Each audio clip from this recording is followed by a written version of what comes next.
বাড়ি থেকে রূপা এবং সুদীপাকে তাড়িয়ে দেওয়ার প্ল্যান করে গায়ত্রী। আর এদিকে অব্র এসে প্রতিবাদ করলে তার ওপর রেগে যায়। অন্যদিকে সঞ্চারী বড়মার ঘর থেকে গয়না চুরি করতে গিয়ে বড়মার হাতে ধরা পড়ে গেল। হ্যাঁ বন্ধুরা, এমনটাই দেখতে পারবেন আজকের নতুন পর্বে। আজকের পর্বটি খুব সুন্দর একটি পর্ব হতে চলেছে, তাই টানাটানি না করে চ্যানেলটিকে সাবস্ক্রাইব করে দেখতে থাকুন। মেডিকেল কলেজের আজকে প্রথম দিনের ক্লাস, সকলে উপস্থিত হয়ে যায়। সকলেই ভীষণ এক্সাইটেড আজকের ক্লাসটি করার জন্য।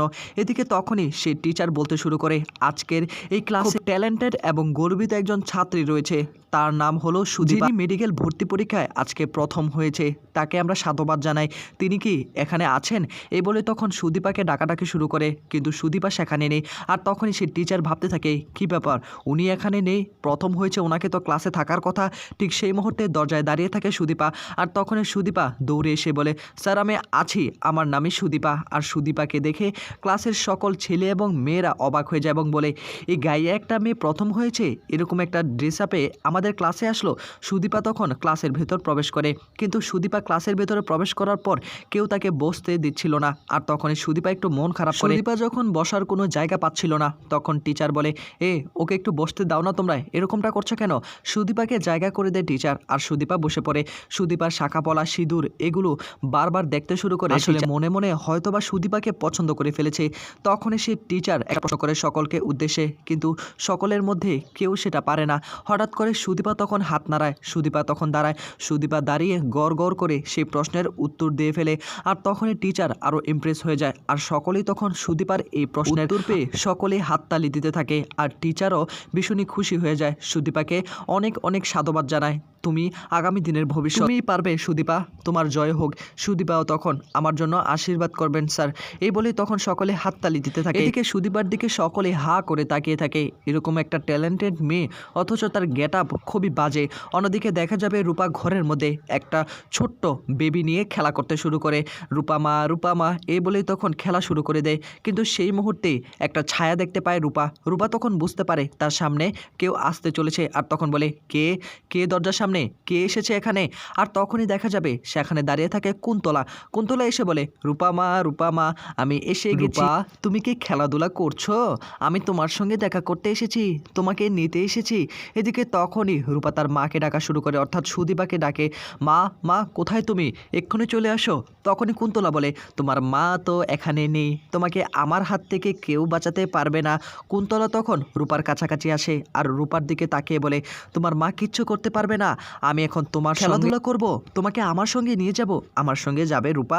রূপা তখন বলে, না আমি তোমার সঙ্গে কোথাও যাব না, এক্ষুনি এখান থেকে চলে যাও। এই বলি তখন চিল্লানো শুরু করে। কুন্তলা বলে, একদম চিল্লানোর চেষ্টা করবে না, তোমাকে তো যেতে হবে, শ্বশুর বাড়িতে যাবে না, তোমাকে আমার বাড়িতে নিয়ে যাব গো, তোমাকে এখানে রাখা যাবে না। আর তখনই রূপার চিৎকার শুনে তখন সুদীপার পিসি সেখানে আসে। সুদীপার পিসি এসে দেখতে পায় কুন্তলা তার সামনে এবং এসে বলে, কি ব্যাপার, এই মা এখানে কি করছে? আর উনি বাড়ি বলে চিল্লাচ্ছে কেন? উনি বাড়িতে নিয়ে যাবে, শ্বশুর বাড়ি, এগুলোর মানে কি? কুন্তলা তখন পিসিমণিকে দেখে একটু ঘাবড়ে যায়। তখনই বলে, না মানে আমি একটু দেখতে আসলাম আর কি এই মেয়েটাকে। পিসিমণি বলে, কেউ বাড়িতে নেই, আপনি কেন এখানে আসলেন ঘরের মধ্যে? কুন্তলা বলে, বারে আমি কি আসতে পারি না? এ বাড়িতে তো যখন খুশি আমি আসতে পারি। পিসিমণি তখন বলে, এক্ষুনি এখান থেকে চলে যান, সুদীপা যেহেতু বাড়িতে নেই, দিদিমণি আসলে যা বলার বলবেন, দিদিমণি আসলে তারপর ঘরে আসবেন। এদিকে রূপার দিকে তাকিয়ে তখন কুন্তলা সেখান থেকে বেরিয়ে যায়। পিসি তখন মনে মনে বলে, এর কি আসলে মা নাকি ভণ্ড পীর? আমি তো কিছুই বুঝতে পারছি না, কি যেন বারবার বলছিল ওকে বাড়িতে নিয়ে যাবে, শ্বশুর বাড়ি, এগুলোর মানে তো আমি কিছুই বুঝলাম না। আসলে কি এ মা নাকি ভণ্ড পীর? অন্যদিকে ঘরের মধ্যে গায়ত্রী চৌধুরী তার গয়নাগুলো হাতে নিয়ে পরখ করতে শুরু করে। ঠিক সেই মুহূর্তে সেখানে চলে আসে কাজের মেয়েটি এসে বলে, মা তো নিচে এসে অপেক্ষা করছে আপনার জন্য। গায়ত্রী তখন বলে, হঠাৎ করে আবার মা আসলো কেন, কিছুই তো বুঝতে পারছি না, যাও তুমি মাকে জল দাও, তার সেবা যত্ন করো, তাকে বসতে বলো, আমি এক্ষুনি এগুলো রেখে আসছি। এই বলেই তখন গায়ত্রী তার গয়নাগুলো আলমারিতে রেখে চাবিটা সেখানে রেখে চলে যায়। আর এদিকে সঞ্চারী এসব কিছু দেখে লোভ সামলাতে পারছে না, চুরি করবে এই সিদ্ধান্ত নেই। অন্যদিকে দেখা যাবে শেখরের কাছে আসে। তখনই আবার আদিত্য এসে বলে, আসলে আপনার সঙ্গে আমার কিছু কথা ছিল। আসলে আমার স্ত্রী অনেক জায়গায় আমি গিয়েছিলাম, আসলে সে একটা লকেট, সোনার লকেট সেল করেছে আর কি। এখন কোথায় সেটা আছে আমি জানি না, সেটা হলো তার বাবার শেষ সম্বল, আপনার কাছে কি আছে? তখনই সে শেখরে বলে, আমি দেখছি আছে কিনা। সুদীপা তো তো? আর তখনই বের করে দেয় আর সেটা হাতে নিয়ে দেখতে পায় এবং বলে হ্যাঁ এটাই তো। শেখরা তখন বলে এটা আপনাকে ডাবল দাম নিয়ে কিনতে হবে, কেননা একজন বায়না করে গিয়েছে। আর তখনই আদিত্য বলে যত দাম লাগুক আমি দিব। বড় মা এসে তখন মাকে প্রণাম করে আর তখনই মাকে বলে কি ব্যাপার মা, আপনি হঠাৎ করে আমাদের বাড়িতে?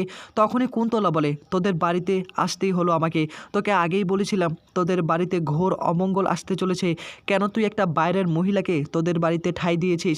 তখনই বড় মা বলে কি আর বলবো, ঠাঁই তো দিতে চাইনি, যেহেতু আউটসাইডের একটা ঘরে রয়েছে, আমাদের বাড়িতেই রয়েছে, এখন কি করতে পারি? কুন্তলা বলে ওকে আমার সঙ্গে পাঠিয়ে দে, আমি ওকে নিতে এসেছি, আর কোনো কিছু বলিস না আমাকে। দেখ তোদের ঘরে বিপদ আসতে চলেছে, আমি চাই না কোনো বিপদ তোদেরকে ছুতে পারুক। তখনই বড় মা বলে আমার কথা এই পরিবারে কেউ শোনে না, কেউ শুনতে চায় না মা, আমি কি করব? কুন্তলা বলে শুনবে আস্তে আস্তে সবাই শুনবে তোর কথা, তুই শুধু ওই মহিলাকে আমার হাতে তুলে দে, ওকে আমি এক্ষুনি নিয়ে যাব।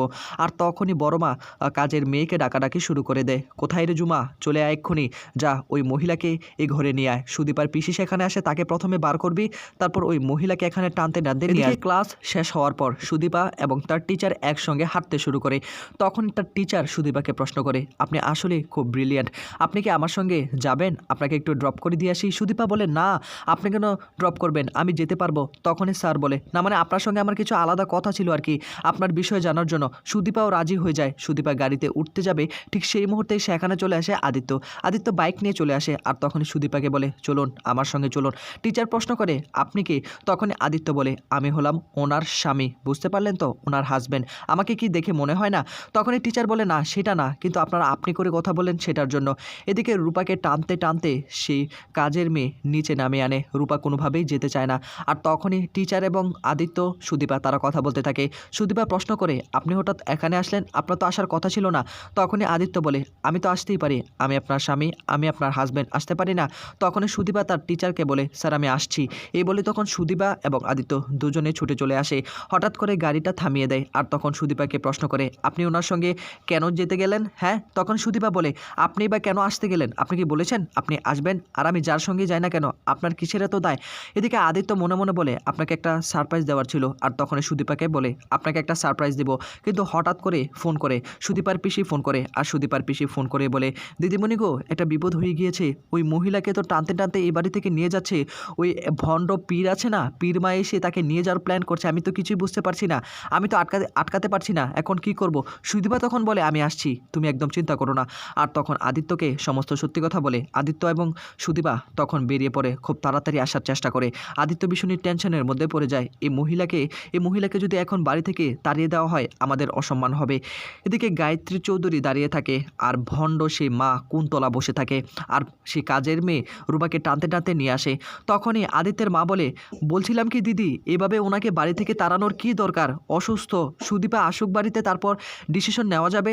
তখনই গায়ত্রী বলে আমার উপর কথা বলার সাহস তোমাকে কে দিয়েছে? হ্যাঁ, এই জন্যই তো আমাদের ছেলেগুলো আলাদা, এর জন্য একে আমরা মায়ের হাতে তুলে দেব।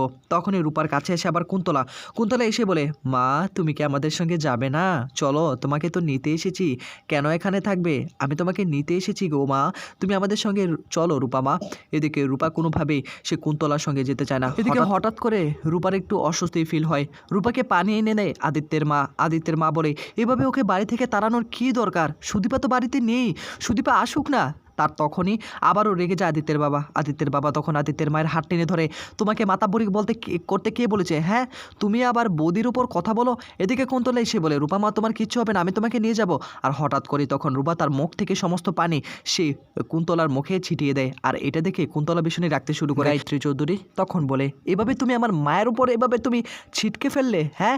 আর তখনই আদিত্যের বাবা আরও রেগে যায়, আদিত্যের বাবা আর বসে থাকবে না, তখনই রূপার হাত ধরে তাকে টানতে টানতে বাড়ির বাইরে নিয়ে যাওয়ার চেষ্টা করে।